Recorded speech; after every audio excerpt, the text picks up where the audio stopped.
This is Chris, and welcome to Popcorn Finance.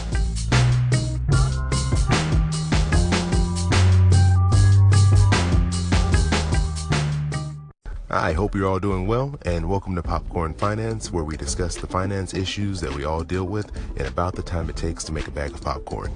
Today's topic is all based around a call-in that I received from Hustle Cannabis, and based off of his name, I'm sure you can guess what his question was, or at least what it was related to. Hustle, or Mr. Cannabis, I'm not sure what he would prefer to go by, but his question was centered around the marijuana industry and what I thought of it from a financial perspective. I personally don't smoke, so I couldn't really answer the question from a personal perspective or even from an educated perspective, but the question was still interesting to me, and I don't really know much about the industry, so I wanted to find a way to kind of answer his question and also learn more about it myself.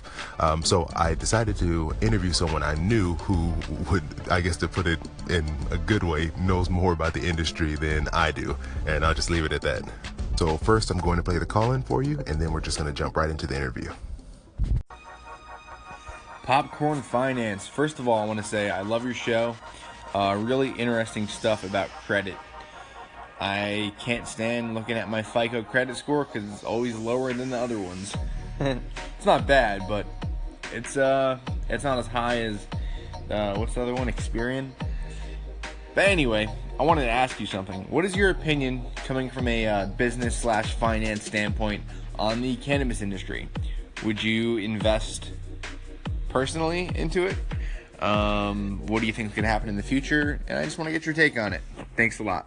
Thanks, Hustle Cannabis, for the call-in. And since I'm not too familiar with the industry, I decided to bring in someone who knows, we'll just say, a little bit more than I do. LJ, one of my good friends. How's it going? Pretty good. You ready to talk about the marijuana industry? Of course, all the time. So, Hustle Cannabis, his first question, the first point he brought up was he wanted to know our opinion on the industry. So, like I said, I'm not too familiar with it. So, what are your thoughts on the industry as it stands right now? Currently, like, what we're seeing is an industry in their infancy. They've been around, the beginning of it, like legal cannabis and buying cannabis, or be able to possess cannabis, started in '96, right, in California with medical marijuana, right? And around 2003, there was a bill that was passed that allowed for collectives, right? And then after that, you start seeing a lot of dispensaries. Oh, and wait, before you go on, earlier you mentioned, what was the name of that bill that was passed? Oh, yeah, it was Senate Bill 420, which is a stupid name. And Amazon is calling me right now because I have a Prime Now order. Okay, we'll pause that then. All right, so you got your toilet paper. So yes, you were talking about the bill that was passed. Yeah, it was Senate Bill 420. They thought they were pretty funny, huh? I don't understand how that was a bill, but hey. All right, and so you tell me the history. So they passed the bill after they just allowed medical marijuana. Yeah. Okay. So yeah, basically collectives allowed for people, to go to a place, to buy cannabis, right? Okay. And the problem with that bill was that it was basically they could do it, but for no profit. So they had to be non-profit. So these dispensaries open as non-profit, which caused a lot of problems down the line because, like, toward the end of the 2000s to the early 10s, you were seeing a lot of dispensaries get shut down, and part of the reason was, hey, you're making profit, we're gonna go shut you down, right? So what did they expect them to do with the money, or just they were supposed to charge so low that they weren't making a profit? Yeah, or this was show that they're investing into, like, maybe some kind of charity or something like that, Okay, they wanted to benefit. It was like, we'll let you sell this for medical purposes, but this money has to go to help some other cause in the state that's needed, type of thing. Yeah, that type of thing. Okay. And so Colorado, the state that was one of the first states to legalize, along with Washington, when they set up their dispensaries in 2009, it was for profit, so they didn't have that issue. And I think that's probably why they were able to legalize marijuana for recreational purposes. Were they the first state? Them in Washington. Washington, State. Oregon. Okay. Yeah. Oh, Oregon, that was this past. Oh, you said Washington, Colorado. Yeah. Okay. Yeah, Colorado. And anyway, so yeah, it's still relatively in its infancy. Um, because of the way that legalization works, it's not federal, so it's done by state basis, and because of that, the rules aren't uniform, right? There's no like uniform, commerce for marijuana. Um, with California recently, they did the recreational bill, or I think it was Prop 64 allowed for recreational use. So the whole like for profit or non-profit thing is no longer an issue. Okay.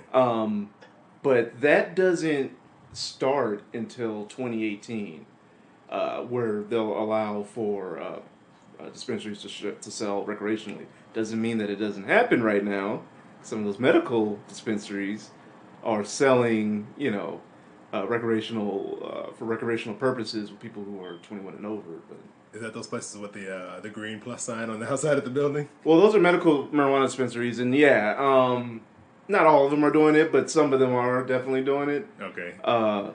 But yeah, yeah. So right now, like I said, it's kind of like the Wild Wild West. It's in its infancy, but that being said, it's come a long way. Like you can drive down because we're in Orange County, so you can drive down 55. You'll see billboards for dispensaries. That's true. They're pretty open with it now. Yeah, very open with it. First you only see that stuff in Hollywood. Hollywood, they didn't care, but now you're starting to see that everywhere, and it'll be interesting once it becomes fully recreational and how that is impacted by like the tourism industry and whatnot. Yeah, so. So do you think now that it's legal? You said not quite yet for recreational, not until 2018. But it's legal to so if you wanted to have some marijuana, it'd be legal for you to have it, right? So it's legal for you to have it as a person, for you to have up to an ounce, but it's not legal to sell recreationally just yet. Okay, not until 2018. Yeah, okay, not until 2018. Okay, so then, are there any, as a business, since we're looking at this from a finance perspective, do you think, as it stands now, that it's a reasonable or profitable, or I guess, business to open and run? It's certainly profitable. I mean, it'll cost a lot of money to open it. I mean, because although weed is not as expensive as it used to be, but it's still pretty. It's still going to be pretty pricey. You have to find, vendors. Vendors are people who are growing marijuana and whatnot. So you need to find that floor space, and all that. Another issue with having a marijuana business, and that's not just in California, but it's in all states that have these businesses, is finding a bank that will take the money that that you can hey, I made $10,000 today. I'm gonna take it over to the bank. A lot of banks aren't doing that. I don't think any banks are really doing that, and that's because it's still federally illegal. Oh, the banks are regulated federally, right? Yeah, they're regulated federally. Yeah. Oh, so if I'm a business that sells marijuana, I can't open up a business account and deposit that money I'm making? No. Oh, right, so they have nowhere to keep their money then right now? No, they do not. And in fact, I've read this somewhere. I'm sure you can Google it, look online. But the Obama administration was working on something that would help banks take that money. But as far as I know now, that's no longer a thing with this current administration. And actually, that actually makes me think of Jeff Sessions, right? He's the Attorney General. I think it was in January or February.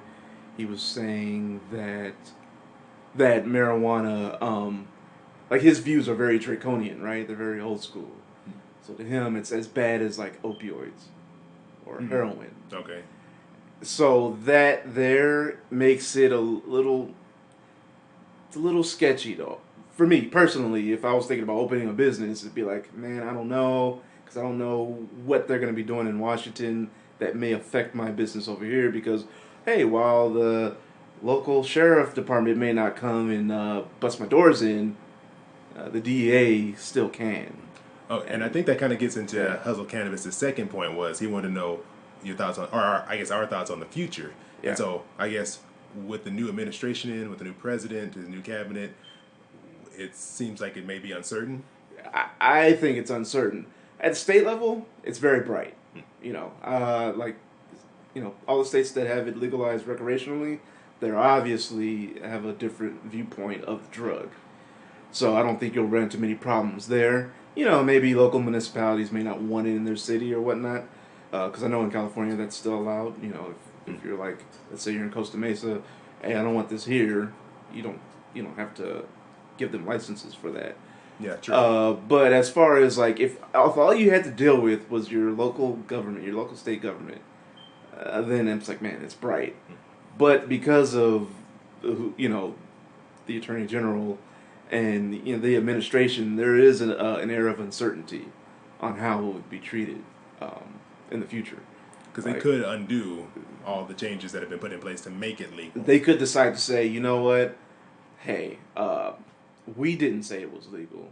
Federal government trumps state government. Literally Trump. Did not mean to make that joke. Send in the DEA. And that could be very costly. Because, you're losing merchandise. They can just confiscate it. They'll confiscate everything. There's videos online of police departments and DEA busting dispensaries, medical dispensaries. So, I mean, as far as it as a good investment, it's tough. It's tough. And I think that's I think what Hustle Cannabis is his final point. His final question for us was, do you think it's a good investment? Do you think it's something that you could put your money into or open up on your own, or do you think that's a viable option based on the things you've said so far? Well, I mean, obviously it's viable in that it'll make money and you can sustain a business because they're everywhere, right? Yeah. You can walk down, you can drive literally a mile and you'll have a store, you'll be able to walk in, pay for it, and go home. But it's the other things that come with it. I guess what it comes down to is like personal preference. Do you want to deal with that uncertainty? Do you want to, deal with not being able to deposit your money in a bank?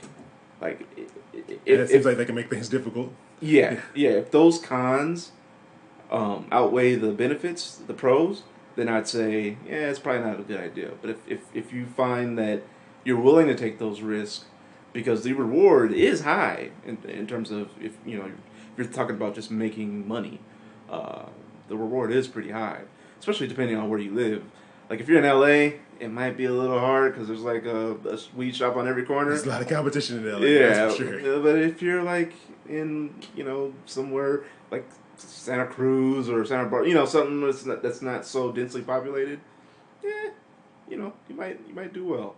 But I'm excited to see how it goes. I bet you are. Yeah, I very am. I do not want to go back to drug dealers. Not that you were going to drug dealers. No, never that. I'm excited. I hope it goes in a positive direction. I hope that this administration doesn't screw up everything that people have fought for the past 20 plus years. Okay. Yeah. Does it sound like it's an industry still in question if it's gonna? Yeah, like exist? I said, it's Wild West, man. It's still in it. I mean, even though it's been around for over 20 years, it's like still in its infancy. Okay. All right. Well, Hustle Cannabis. I hope that answers your question. Thank you, LJ, for joining me here. Appreciate it. Yeah, you're welcome. It's like reuniting the old Gaming Gurus podcast. Kind of, right? 2/3 of it, at least. Yeah, but you're going to distort my voice, aren't you? Of course, yeah. No one's even going to know who you are. I promise. I don't smoke weed. I'm an upstanding citizen. Yeah, whatever you say. All right, thanks. All right, good sitting with you. All right, so that was my interview with my good friend LJ on the marijuana industry, the recreational marijuana industry, and whether or not it is a viable investment or business venture to go into. And this was all spurred by the question from Hustle Cannabis. And I really appreciate you sending in that question because I think that sparked an interesting conversation, maybe a conversation that I might not have even had or really thought to even look into. And I realized that I didn't really give my answer to some of those questions that Hustle Cannabis had put out there. And for me, I don't think it's something that I would invest in just because I think it's hard to, really invest and put your all in, at least for me, into something that I guess is not really a part of you or something that you do or as part of your life. So just on that alone, I don't think it would be something great for me to invest in, since I'm not, I guess, personally attached to it. And I think some of the points that LJ made regarding kind of the regulatory uncertainty that's kind of still out there makes it a hard thing to kind of put your money into, unless you're gonna, I guess, get in, make as much profit as you can, and hopefully get out before things change, if they do change. But that is, I think, a risk that I don't know if I would personally be ready to take. But I'm sure there's plenty of people out there who are willing to kind of put their money up and see where the industry goes. And on that point, I had a great call in from Christopher, whose comments tie in perfectly with what we've been talking about so far. Hey, being a Californian resident myself, it's kind of interesting to hear your interview. Not something I'm very personally invested in, but a lot of people I know, I live up here in North State of California, and that is prime growing area. So a lot of industry is actually already popping up here, specifically in the coastal regions where the environment is already ideal. So land is being snatched up fast because it doesn't show any trends of slowing down. And I know businesses are just waiting to get in there, but they're still being cautious because at that federal level, it's still illegal. And if you have cross-border businesses, it's not necessarily something you want to get involved in just yet because of the legalities. It's better to be safe than sorry, but hey, some people obviously are taking the risk and they're buying up the land that's perfect for growing. So it's going to be a fun few years to watch. Thanks again for the call in, Christopher. And I think you made some really good points there, just about how this industry is very strong already. Even though it's in its illegal form, it's very new. It's already very strong, and there's a large demand, and you can see a lot of people putting their money up to be a part of this industry and to try to take advantage of this large customer base that that's looking for a product, and a product that I guess we can say still has room for growth in its supply chain. Like, I guess maybe that's the way you can put it. And I think that's one of the most interesting things about this industry is that it's fairly developed to be, I guess, new on the legal scene. And so I can't really think of another comparable product or business or industry that came to market with a large base ready to go, and people are kind of scrambling to create this supply, this infrastructure to support it. I can't think of anything else that's really come to market that's, created this type of situation. But I guess only time will tell. We'll just have to wait and see how this industry develops and grows, and also what happens on the regulatory side. But I guess that will be for people much smarter and invested than I am. So we'll see what they do. But I want to say thanks to everyone for just checking out the show. Spend some time here listening to the interview. I really appreciate it.